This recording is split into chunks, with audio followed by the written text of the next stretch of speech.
انسان کی زندگی میں کئی ایسے مراحل آتے ہیں جہاں وہ خود کو بے بس اور کمزور محسوس کرتا ہے۔ مشکلات اور چیلنجز کا سامنا کرتے ہوئے اکثر انسان سوچتا ہے کہ اس کی مدد کون کرے گا اور وہ کیسے ان مسائل سے نکلے گا۔ ایسے میں قرآن اور سنت ہمیں یہ درس دیتے ہیں کہ حقیقی مدد صرف اللہ کی طرف سے ہوتی ہے اور اس پر توکل کرنا ہی کامیابی کا ذریعہ ہے۔ اللہ تعالیٰ کی مدد کے بغیر کوئی طاقت اور قوت انسان کو کامیاب نہیں کر سکتی، کیونکہ اللہ ہی ہر چیز کا مالک اور سب پر قادر ہے۔ اللہ کی مدد پر یقین۔ قرآن پاک میں بارہا اللہ تعالیٰ نے اپنے بندوں کو یہ نصیحت کی ہے کہ وہ ہر حال میں اللہ پر بھروسہ کریں اور اسی سے مدد مانگیں۔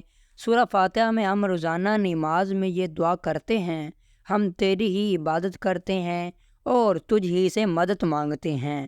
یہ آیت ہمیں یہ یاد دلاتی ہے کہ انسان اپنے تمام معاملات میں اللہ تعالیٰ کی مدد کا محتاج ہے اور بغیر اس کی مدد سے کوئی کامیابی ممکن نہیں۔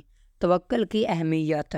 توکل کا مطلب ہے کہ انسان اللہ پر بھروسہ کرے اور اس کے فیصلوں پر راضی رہے۔ نبی کریم صلی اللہ علیہ وآلہ وسلم نے فرمایا کہ جو اللہ پر بھروسہ کرتا ہے اللہ اس کے لیے کافی ہے۔ یہ بھروسہ ایک مضبوط ایمان کی نشانی ہے اور اللہ کی قربت کا ذریعہ بنتا ہے۔ جب انسان اللہ کی مدد پر یقین رکھتا ہے تو وہ دنیاوی مشکلات سے خوف زدہ نہیں ہوتا، کیونکہ اسے معلوم ہوتا ہے کہ اللہ ہر حال میں اس کے ساتھ ہے۔ اللہ کی مدد کے لیے کوشش شرط ہے۔ اگرچہ اللہ کی مدد پر بھروسہ کرنا ضروری ہے، لیکن یہ بھی یاد رکھنا چاہیے کہ کوشش اور عمل انسان کی ذمہ داری ہے۔ اللہ تعالیٰ نے فرمایا ہے، بے شک اللہ اس قوم کی حالت نہیں بدلتا جو اپنی حالت خود نہ بدلے۔ اس کا مطلب یہ ہے کہ اللہ کی مدد ان لوگوں کے ساتھ ہوتی ہے جو خود کو بھی اپنی حالت کو بہتر بنانے کے لیے کوشش کرتے ہیں۔ محض دعا اور اللہ پر بھروسہ کافی نہیں، بلکہ عملی اقدامات بھی ضروری ہیں۔ مشکل وقت میں اللہ کی مدد۔ انبیاء اور صحابہ کرام کی زندگیوں میں بے شمار ایسے واقعات ملتے ہیں جہاں وہ انتہائی مشکل حالات میں اللہ کی مدد کے منتظر رہے اور اللہ نے انہیں اپنے فضل و کرم سے نجات عطا فرمائی۔ حضرت موسیٰ علیہ السلام کا واقعہ اس کی بہترین مثال ہے۔ جب فرعون کا لشکر ان کے پیچھے تھا اور ان کے سامنے سمندر تھا، اس وقت اللہ کی مدد سے سمندر پھٹ گیا اور حضرت موسیٰ علیہ السلام اور ان کی قوم کو نجات ملی۔ دعا اور ذکر کی طاقت۔ اللہ کی مدد کے لیے دعا ایک بہترین ذریعہ ہے۔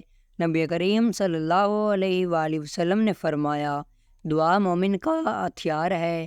جب انسان اللہ سے مدد مانگتا ہے وہ اسے مایوس نہیں کرتا۔ اس طرح ذکر الہی انسان کو ذہنی اور روحانی سکون فراہم کرتا ہے اور اس کے دل کو مضبوط کرتا ہے تاکہ وہ مشکلات کا سامنا کر سکیں۔